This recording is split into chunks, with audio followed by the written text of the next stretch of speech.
DeSanto Propane is 4 generations strong as a trustworthy, family-owned business with unmatched customer service. Go online at DeSantoPropane.com for more info or call toll-free at 1-800-752-4574 today. Since 1937, the difference has been DeSanto Propane.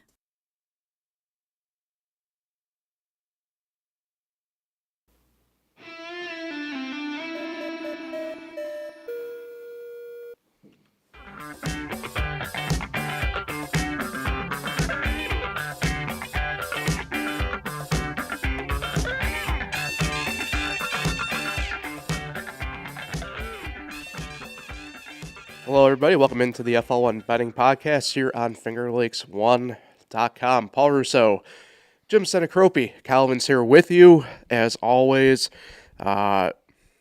Week 3 of the NFL. Oh, my. What a delightful joy the early window was to watch.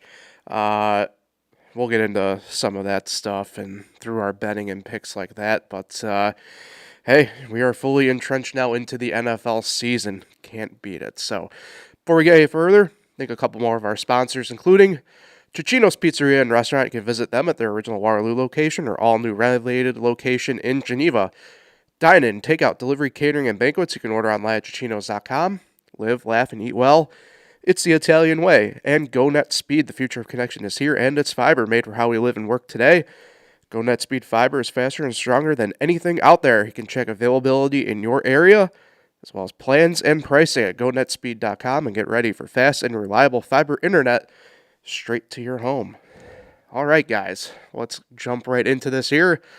Take a look at our bet card from week 3, and well, wasn't great for any of us in the overall sense there. Each of us taking a hit in the bankroll, and hey, at least the exciting part was the lock fight. Me and Kyle were on the right side of it. Yeah, thanks to Derrick Henry fumbling again.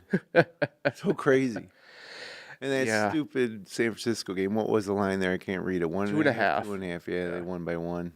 Yeah. San Francisco won but didn't cover. Yeah. Oh, well, it's the law of averages. You're only going to get so many right in a row before you have to lose a few. For sure. But I was shocked, to see how the Ravens could not stop the Lions. Yeah. So it was fine, though. It's like, okay, well, the Lions can't stop the Ravens either until Derrick Henry fumbles. Yeah. And that kind of upset the balance, in that game. Yeah. Anyway, at least to update for those last week, by the way, 2.5 was what you got the Commanders at, Jim, for that win against the Raiders, although it didn't matter. Won by like I said, the NFL screwed the Raiders in scheduling. So that was the easy one, I guess. I thought that I was confident in both the other picks, too, but Mac Jones didn't look that great. No. And Derrick Henry fumbled. Kyle, me and you I thought we were really on the right side of this 4-pack of games and the overall sense of it. And close on Atlanta, Kyle. Yeah. Can you believe that? That might be one of the worst picks all year. Hey, just as close as I was with Dallas and Chicago, so don't you worry there.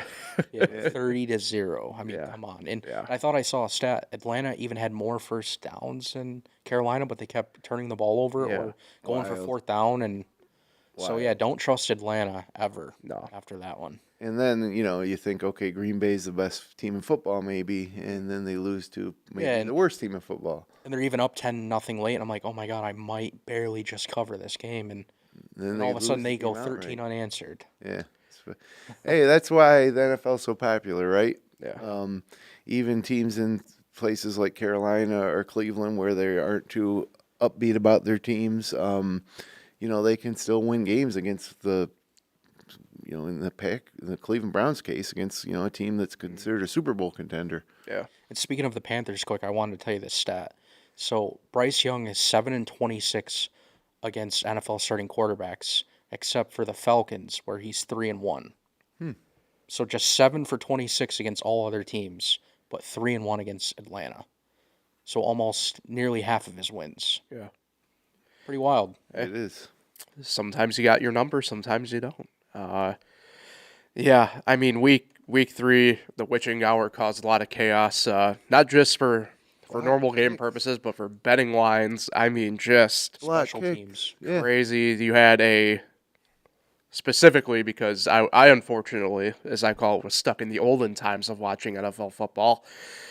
I was without Red Zone and game ticket availability, so I was just kind of riding with just the classic of one game on Fox, one game on CBS, and Hoping the Fox they give you game breaks. well, the Fox game of the Rams and Eagles had a bad beat because of the blocked field goal at the end that was returned for a touchdown by the Eagles, because the closing line on that, most lines was somewhere within the 4.5 to 5 range, depending upon where you were. I bet $10 on the Yeah. Eagles when they were down, like, what was it, 27-3 Yeah. or whatever it was. But I was plus 1,000. Yeah. And I bet a money line, $10, and sure enough, didn't they come back and win that game? Yep. But that touchdown off the blocked field goal by Davis was a certifiable bad beat. Yes. So- or depending how bad or- beats for someone, there's a great win for another. Yes. But for the purposes of what we're talking about here, that was that. You saw that happen there. Some crazy stuff happening in week 3. I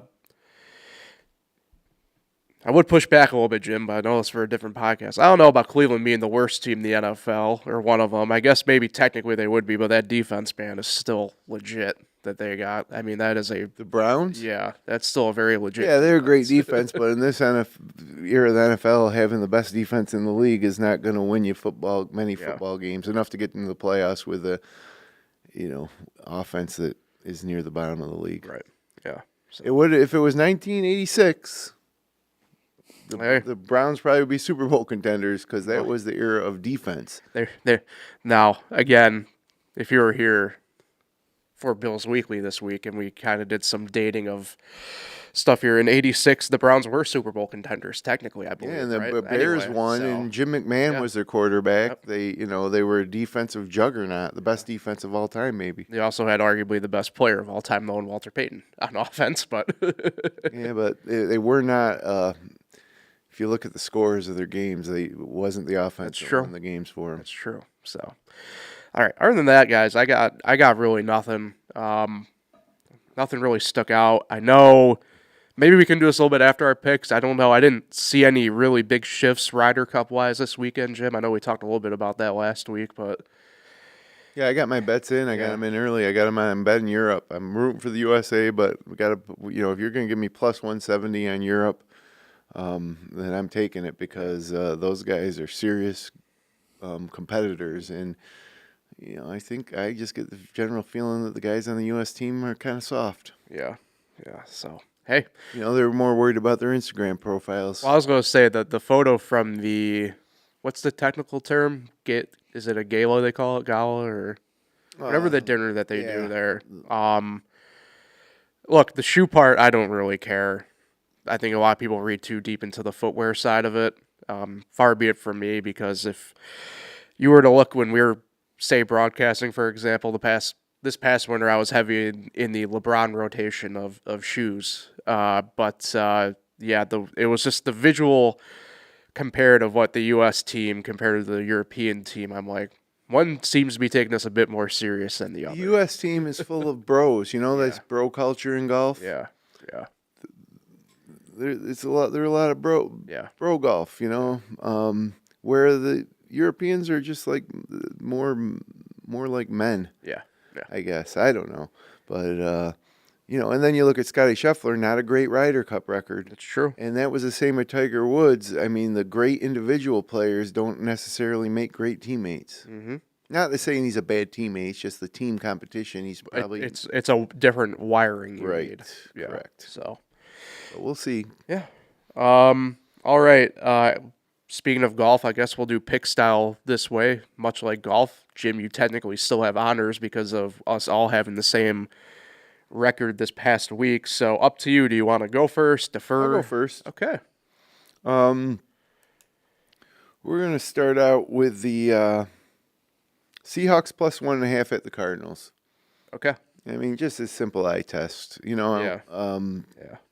The Cardinals lost to a diminished San Francisco team. They lost James Conner. Yeah.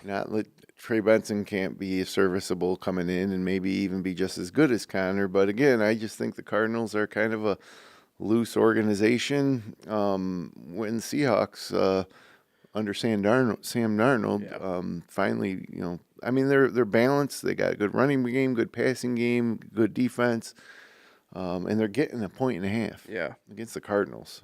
Yeah, you're not going to get much pushback from me there. I don't know about Seattle being good in the long term here this year, but why not? When you say long term, what do you mean? Like into the playoffs? Yeah, I don't know if I buy into them being like a playoff team or something like that. Sam Darnold has proven in last year that maybe he isn't up to the task of leading the team through the playoffs, but he certainly had a great regular season, and he's off to a great start this year. But in terms of this head-to-head, Arizona just looks like they enjoy playing with their food, as I would call it, right? Yep.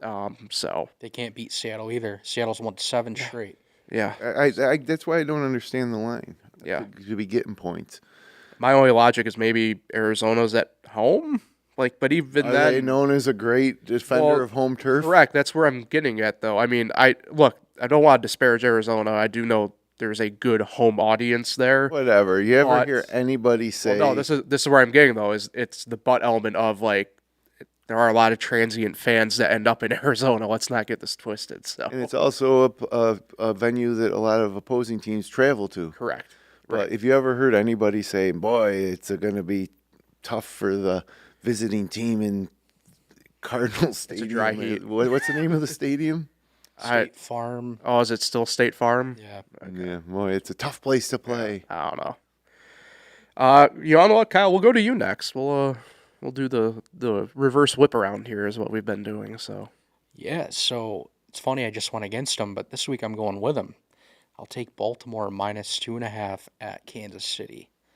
Now Lamar is just 1-5 against Mahomes all time. They're giving points, but that is going to change this weekend. I think Kansas City is actually really bad. They're not going to score much, even with the Ravens' defense looking bad. And I think the Ravens will bounce back after. I agree with you. A tough loss. I agree. They barely could beat the Giants. I mean, the Giants could have. That Sunday night game, when it went along with the theme of the week, right? Late in the game, the Giants get a turnover and start to run it in for the end zone, but then they fumble it. Yeah. I mean, the Giants are pathetic, and they lost their starting running back and Tracy to an injury, and it's and now they're going to Jackson Dart. Yeah. So Kansas City did not look great in that game, and I agree that the Ravens are probably going to bounce back and not go against me. Push the Kansas City to the point where they're not even in the playoffs this year. I mean, yeah, somebody's going to start 1-3. Yep. Well, Kyle, looks like me and you are lock fighting. I'm going to take KC +3 against Baltimore. 3 is a lot at home. So, look, you kind of mentioned a little bit, right, the Lamar and Mahomes thing, but as maybe the longtime people listening and watching may know, my working theory about Baltimore just not showing up in these big games is just kind of, really taking better footholds here. Is it even a big game? I mean, it's a matchup of 1 and 3 teams. CBS Game of the Week or whatever the hell. So, but I think Kansas City catching the field goal at home here against the Ravens, I'm gonna take that risk. This might be the only time all year, and to be fair, I will take Kansas City depending upon the outcome here, obviously, and maybe even not outcome dependent, right? But when was the last time Kansas City was catching points at home? You know what I mean? I'm gonna go ahead. I'll take the risk and lock fight with you, Kyle. So okay, we got that. Jim, back to you. Oh, let's see here. I think the Raiders were done dirty last week, and I bet the Commanders, and it was my win this week. But I'm going with the Raiders -1.5. Why actually? Hosting the Bears. I have some tremendous news for you then. I get a better line than that. I can get you at +1.5. Oh, even better. Yes. I'll take it. I think the Bears are a little overrated at this point. Dallas is not good, right? We can agree with that. Yeah. So I think, and the Raiders had a horrible treatment from the NFL schedulers, and so I think that a lot of that line is based on how Chicago looked against Dallas And and how Las Vegas looked against Washington. what I was going to say too is now this is going to be from a Homer-ish standpoint potentially here, being a Commanders fan, but I don't know if it wasn't for a couple of really big plays. That's a bit of a tighter game that the Raiders put up against the Commanders too. There's a couple 60-plus yard plays that Washington had. There's a special teams touchdown Washington had. Obviously I don't know if that means the Raiders are winning the game in the long run, right? But, if you don't give up a big chunk play twice, I think we're talking a little bit of a different outcome anyway. So, and I'm just not buying into fully yet the Caleb Williams has all of a sudden figured this out in 1 week thing. Right. He is a top 5 fantasy quarterback through the first 3 weeks, so got to give him that. True. That's true. Which a lot of us maybe didn't see coming. I certainly did not. Kyle. All right. I'm going to do, it's probably not going to be a popular one. Rams -3.5 at home against the Colts. Yeah, I got that too. I like it. Now, look, the Colts are 3-0, but the teams they've played are now a combined 1-8. Yeah. And they've been outscored by 80 points. They have a negative 80-point differential. Yeah. This is a fluke Colts team. They're a good team. They're a solid team. They'll make the playoffs. This isn't no Super Bowl contending team with Daniel Jones. Daniel Jones will look like Daniel Jones of old this Sunday in L.A. And the Rams are obviously ready to bounce back from the collapse at Philadelphia. Yep. Yeah, The Rams have a good defense, too. I can get you a flat 3, by the way. So, I don't hate it. I do think there's an element of Indy coming back down to earth, obviously. Absolutely. My main concern there would be defensively, because Indy's defense is still a pretty good unit overall, but you're only really swinging a field goal here on the line, so I don't hate it. Home team, right? That kind of tells me that if the roles were reversed, it'd probably be maybe the Rams minus like 1.5 or something like that to the push category. So overachieving team in the Colts Yep. early in the season, Yep. and a bit of an underachieving team in the Rams affects the lines. But hey, are they underachieving the Rams? I mean, they're 2-1. well, No, they are one. Are they? Wait. they lost to the way they lost to the Eagles. 2-1. Okay, so they are 2-1. Yeah. I mean, they had 3-0 in their grasp. Yeah. So yeah, you're right. They're not overachieving, or no, they're not underachieving. But coming off of last week, I think they're gonna have something to prove. Yeah. Now, speaking of hot takes here, Kyle, or hot whatever, I'm definitely going to take a pick here that I don't think anybody is a fan of. I don't really care. I've been left really unimpressed by Houston. It's one of the teams we've talked about over, like on Bills Weekly, for example, where we look at potential stuff for the Bills and whatever. So, on the road, I'm going to take the Tennessee Titans plus 7.5 against Houston. I thought about it. I don't know if it's an element of just like eventually the Titans are gonna have to like have a game anyway, but like you're giving me more than a touchdown against a Houston team that just doesn't look good to begin with anyway at this point. I'm gonna take the risk, and like I said, it's a team in the Titans that, you're speaking of bouncing back from last week, the only way you can go from that showing is up too. So, I'm gonna do that. I think that might be a sprinkle option too come Sunday if I'm feeling spry enough, or sprinkle the money line with Tennessee and see what happens. So I might stay away from that one. yeah, but I'm gonna catch the 7.5 with Tennessee against Houston, returning to their roots, right? And Franchise battle. going there. So, all right, Jim, final pick for you. Gotta make it see. You know what? Just mention how bad the Cowboys are. And You're doing it, aren't Packers you? coming off of just a ridiculous loss to Cleveland. I think they're going to be motivated. CeeDee Lamb's hurt now too. What line can you get me on that game? I got it at -6.5 right now. 6.5. Yeah, lock it in. All right. Packers at the Cowboys -6.5. Yeah, I don't hate it. golly, man, How do you think who's Pickens is the one, right, for Dallas now? Turpin will be the 2 probably. Yeah. Jake Ferguson will get targeted like 12 Yeah. times. Javonte Williams is a running What back. happened to Javonte Williams last week? The Cowboys are not a good football team. No. I mean, and now they lose their best player. Yeah. And their best defensive player is on the Packers. Yeah.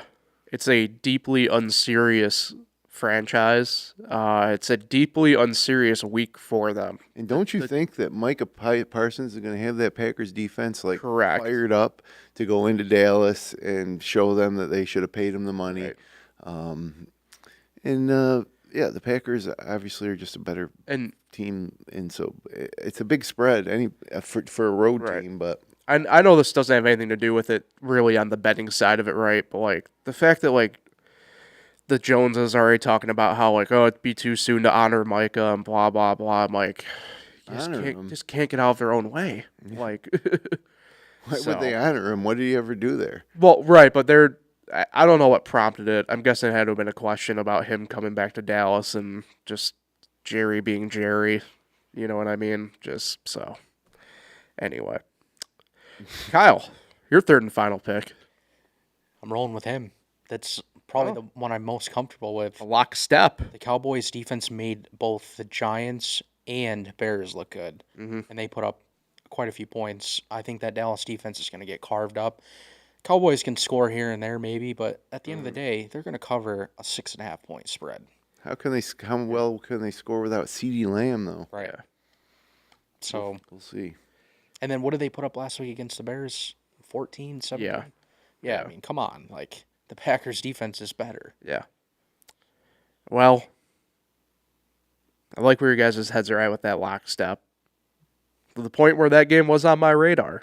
But it didn't end up being my final lock pick. Okay. Rarely do I ever do this on here. But give me Washington -1 point at Atlanta this week. I think there's obviously the line right now. There's questions still about Jaden Daniels. There's supposed to be Mariota looked good. an update sooner or later, but that's the thing. They looked fine with Mariota out there. Atlanta's clearly in some sort of disarray already. Kyle, you said it right. Don't trust the Falcons. Yeah, but I'm laughing in my head because I think all of a sudden now it's a week-to-week league. Atlanta's going to put up points. fair. And Exactly what I'm thinking That's with fair. that one and why I trying to didn't get pick you to it. go It's towards- like, it's a trap. But it's Yeah. it's a Marcus Mariota revenge game. It's a Dan Quinn revenge game. I'm taking the Commanders. You're taking your Commanders. Yep. I'm gonna ride the homerism. I think Jaden Daniels is that going to play this week. What do you I think so too. You both are saying that. I don't know yet fully. With the way Mariota looked, McLaurin's hurt too. well, the McLaurin one is going to be He's getting looked at for second opinions and stuff. That's Well, not good. Yeah, I think So he'll I don't- be out this week. well. I'm assuming by the time this comes out, the podcast we'll have a more definitive answer on McLaurin, but he's probably going to be out for a good while. I don't know what you guys have seen. An hour ago, people were saying sports hernia. Correct. likely It's 3 not. months. It's not actually a 3 quad. months? Yeah. They said 3 months. Horse hernia. Yeah. So, I don't know. Doesn't make me feel great one way or another, but I just, Wow. at least for this week, I feel all right enough to do. It would be his Washington. first missed game Yes. since week 16 of 2020. Yes, Wow. he is Very reliable. for a guy like him. He has been insanely. Well, I drafted him for my fantasy team this year, so that's why. I also Yeah. drafted Jamar Chase was my first pick. Yep. Obviously, he's healthy, but his quarterback isn't. And then Jaden Daniels, I got to go along with McLaurin, and it's all kind of falling apart. Yeah. Tyrone Tracy, Yeah. he's on my team. He's hurt. I think I can come up with a few more. It's been ridiculous. Yeah. It depends upon the league for me, but I've had Burrow, Tracy, Xavier Worthy, Jaden Daniels. It's been. The IR spots are filled up on. Backup quarterback was McCarthy. He's hurt. Yeah. Yeah. Not good. Not good, Bob. Nope. All right. Fantasy football for you, though. Yeah. Yeah. And I don't think your weekly bet hit either last week, right?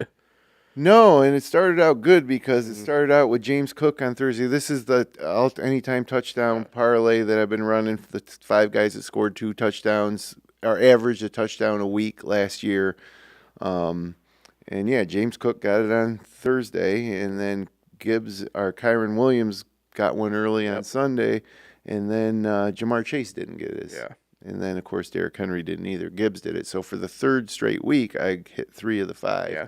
And I got to reevaluate it for next week. Like, do I want to go with Jamar Chase without Burrow? Right. But you know what? I'm gonna, because I said I was gonna. And Jamar Chase caught plenty of touchdowns last year from Jake Burrow our Jake Browning when Burrow was out. So we're gonna keep riding it. But I bet you the odds will be even better. Last week it was $10 to win 212. Yeah. I bet you it'll be even longer odds this week. Yep. Agree with you there. So, all right, guys, that's all I got for this week. I don't know. Did good on my college picks last week, even though they weren't on the show. Yeah. Oklahoma and Miami both covered. Won some money there. Yep. I don't really feel like getting out of here before we mention that Syracuse pounded Clemson in Death Valley. Hell yeah. So, And think about, at least for this week, Jim, you could bet on Syracuse this week. oh, because I'll be out of state. That's right. That's right. So I haven't bet on Syracuse since I went to school there. I just don't do it. Like, I want them to win. I don't need to win or lose money on them. oh, that's true, but you could get him as an underdog again this week. So Plus 5.5. At home against Duke. yep. So Yeah, that's crazy. yeah. Fran Brown will have something to say about that. Oh yeah. Works for me. So I heard that Fran Brown, well, there's talk that, now Fran Brown's going to be, like, moving on. no. But he's is a guy who's pretty credible when it comes to his word. Right. He said that he was a lifer. Yeah. Now, Doug Marrone said that too. It was his dream job, remember? Right. Yeah. But a lot of these bigger SEC, Big Ten schools, I don't think they'd be comfortable bringing Fran Brown in. He's too. No, I think too prolific of a. Well, they were talking personality. about. They were talking a little bit about this yesterday. So for those who maybe don't pay full attention to college football, the Oklahoma State job is also opened up now. For all purposes, Arkansas is probably going to be opening up. I don't see either of those 2 jobs. I don't see him as a UCLA target. I really, maybe Virginia Tech, but it's for a different reason altogether. But I don't even think he'd do that. So Geez, he better not. yeah. So and frankly, at this point, and I know this might piss off fans of a certain era, I don't really care. Syracuse to Virginia Tech is a pretty lateral move right now in my mind. So yeah. like, A downgrade. yeah. So Yeah, no, I love it. I love, people are still underestimating Fran Brown and Syracuse. Yeah. Don't be surprised if we're in the ACC title game. yeah. I Don't mean, be surprised. There's a path, but Yeah, we control our own destiny. yeah, I don't. There's going to be a Syracuse loss in there somewhere. I don't know. I fear. I don't know about that. But either way, Bring on Miami and Miami, too. hell yeah, I believe in Fran Brown. I do too. I believe in Ricky Collins more importantly this week. We'll though. see. That's So, the big thing we're going to see. That's who I believe in. Obviously, the odds makers don't. yeah. We'll see though. Beauty of that game. Looking forward to it. So, all right. I think we can get out of here on that note, gentlemen. So, Good luck this week, good luck, fellas. everybody. Yeah, good luck to you guys. Good luck to everybody at home making your bets. We'll be back at it again next week, Thursday, 2 p.m. The FL1 Betting Podcast. You can find it here on FingerLakes1.com, the FingerLakes1.com YouTube channel, and all major podcasting platforms, in addition to all of our other podcasts. Like, share, subscribe, all that fun stuff. And we'll be back at it again next week. Good luck, everybody, with your bets. We'll talk again.